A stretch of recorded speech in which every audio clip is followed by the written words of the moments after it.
بسم الله والصلاة والسلام على رسول الله. اللهم صل وسلم وبارك على سيدنا محمد وعلى آل سيدنا محمد. اخواتي متابعيني الكرام، يا رب دايما تكونوا بخير. هزيمة جديدة للأهلي، هزيمتين في دور المجموعات، هزيمة بينت كل حاجة. أنا عامل فيديو قبل المباراة على طول وقلت إن في الآخر اللي يهمني أداء الفريق. ده مش أداء فريق، ده أداء فريق بيلعب في الدرجة الثانية.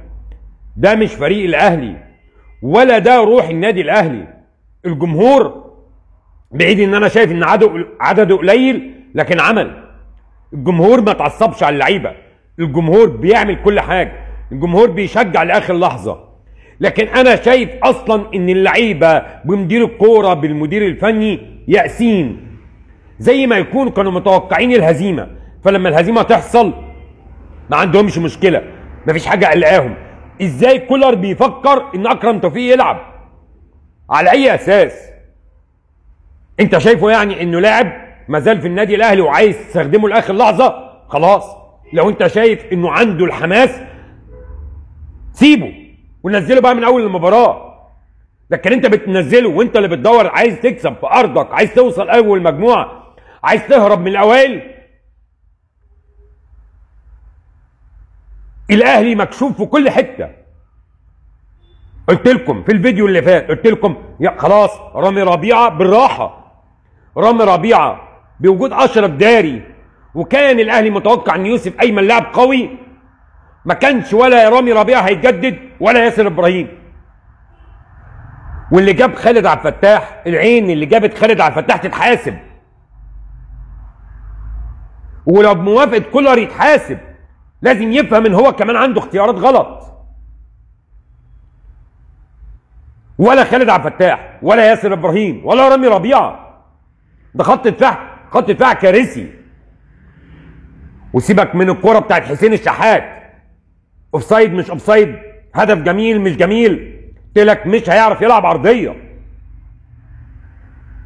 طول ما هو بيلعب جناح يمين مش هيعمل عرضيه.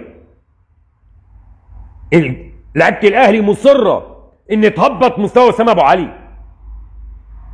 كولر بيبدا بتشكيل غلط. وقلت لكم هو خلاص شاف امام وقال يعني عمل اللي ما اتعملش، وانه لعب جناح عمل. العب كولر، انت المسؤول، انت اللي مشيت احمد عبد القادر، انت المسؤول، محدش تاني مسؤول. مجلس اداره النادي الاهلي قلت له في الفيديو هتستنى امتى؟ لما الباب يقفل. انت محتاج مدافعين ومحتاج لعيبه في الوسط ومحتاج لعيبه في الجناح وفي الهجوم.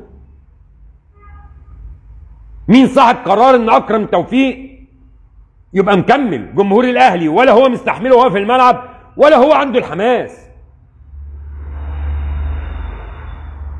اتفرجوا عليه، ولا هيبقى عنده مشكله ان الهدف الثاني يجي، ولا عنده مشكله ان هدف الهدف اللي جه هو رامي ربيعه اوفسايد ولا مش اوفسايد. مش عنده مشكله، مش هو اللي دمه هيتحرق.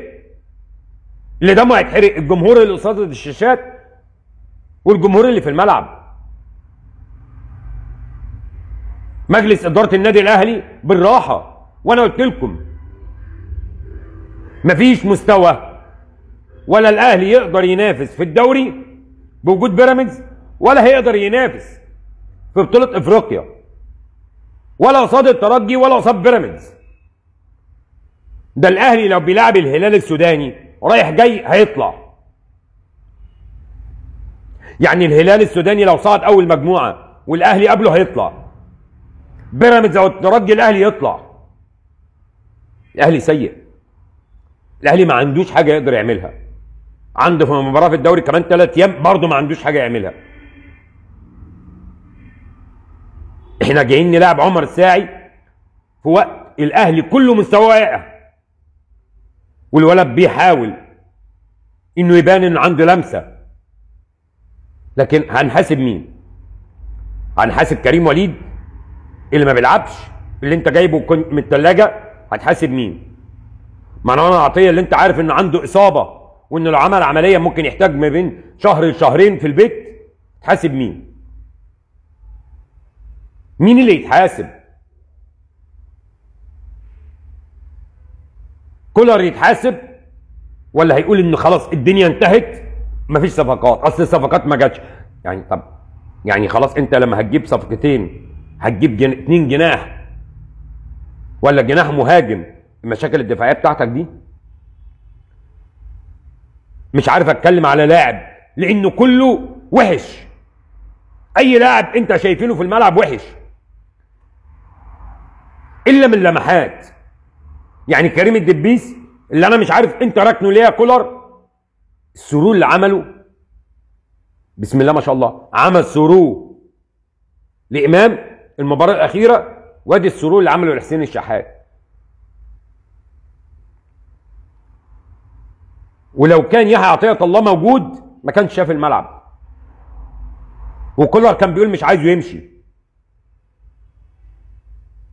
كولر عنده مشكله.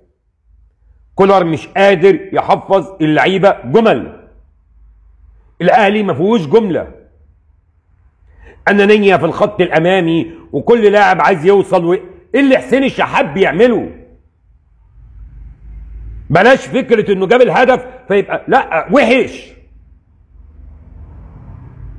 كل كوره عايز يتزحلق، عايز يقع، عايز ضربه جزاء. ايه اتعادلنا برضو احنا كنا التاني.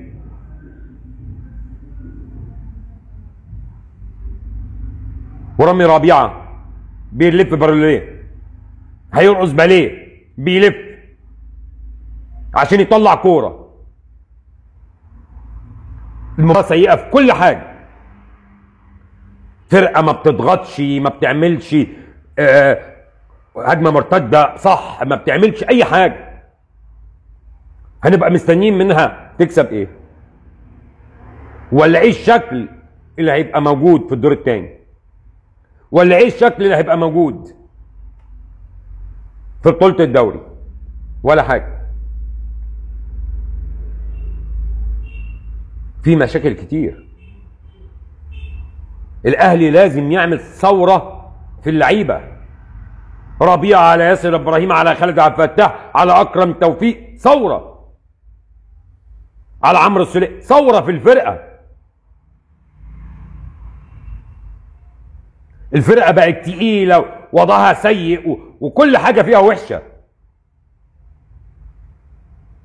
ولو المجلس الإدارة ساب أكتر من كده المركب هيغرق. ولا أي حاجة. ولسه مش عارفين احنا هنجيب مصطفى العش ولا مش هنيجي. البنوبي جاي ولا مش البنوبي اللي جاي. لا اصل انا مش عايزين محلي، ده احنا عايزين محلي وافريقي واوروبي، ده احنا عايزين فريق جديد.